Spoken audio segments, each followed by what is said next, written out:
Bonjour et bienvenue. Aujourd'hui, on va plonger dans un des plus beaux mystères du monde naturel. Comment l'ordre apparaît. C'est vrai, partout où l'on regarde, la nature crée des motifs, des structures d'une complexité à couper le souffle. Et on va découvrir ensemble que le secret qui se cache derrière tout ça, il est étonnamment simple. Imaginez, on est en pleine nuit d'été. Des milliers de lucioles clignotent en parfaite harmonie. Toute la forêt devient un spectacle lumineux, parfaitement coordonné. Et pourtant, il n'y a pas de chef d'orchestre, pas de signal de départ. Elle pulse simplement comme un seul et même maître. Ou alors, regardez ça, un banc de poissons. Des milliers d'individus qui virent, qui plongent et qui s'élancent tous ensemble, avec une précision quasi instantanée. On dirait une seule entité fluide. La question qu'on se pose, c'est comment un ballet pareil peut-il être si parfaitement chorégraphié? Et attention, ce phénomène, il ne se limite pas du tout au monde vivant. Prenez ces dunes de sable.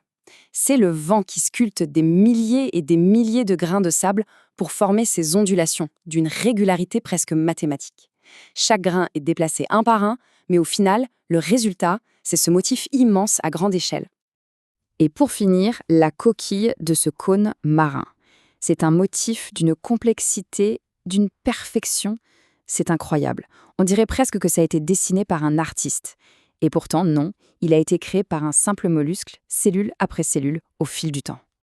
Donc tous ces exemples, ils nous amènent à la même question fondamentale. Face à un tel ordre, notre première intuition, c'est de chercher une intelligence centrale, un plan, un leader. Mais et si cette intuition nous trompait complètement? Alors, la réponse à ce grand mystère, elle tient en un seul concept. Un concept qui est aussi puissant qu'il est élégant, l'auto-organisation. C'est le processus par lequel l'ordre émerge du désordre, sans aucune supervision, sans aucun chef.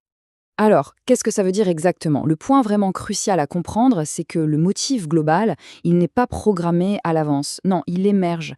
Il émerge simplement des interactions locales entre les différents composants. C'est une conséquence, en fait, pas un objectif. Pour bien comprendre, cette analogie est parfaite. Imaginez une usine. D'un côté, on a le système classique, descendant, un patron qui donne des ordres, qui dit à tout le monde quoi faire. Le plan vient d'en haut. Et de l'autre, on a un système auto-organisé. Là, les ouvriers se coordonnent juste entre eux en regardant ce que font leurs voisins.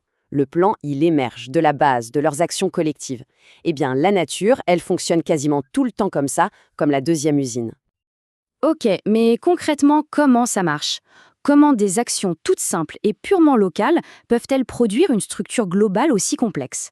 Pour bien saisir le truc, on va retourner voir nos poissons. Et c'est là qu'on arrive à l'idée peut-être la plus surprenante de toutes. Pour qu'un groupe ait un comportement qui a l'air complexe, pas besoin que les individus, eux, suivent des règles compliquées. Au contraire, en général, les règles sont d'une simplicité déconcertante. En fait, des simulations sur ordinateur ont montré que tout le comportement fascinant d'un banc de poissons peut être recréé avec seulement 3 règles toutes simples.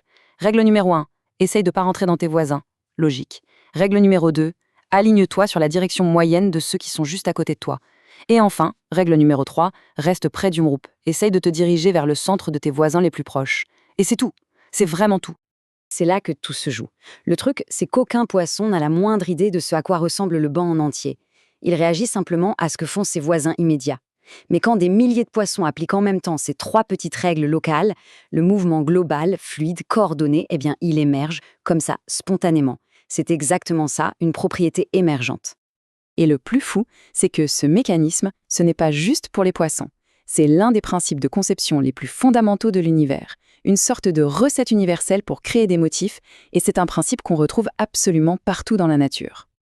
Et cette image, elle le montre parfaitement. À gauche, les ondulations du sable, formées par les interactions entre les grains de sable.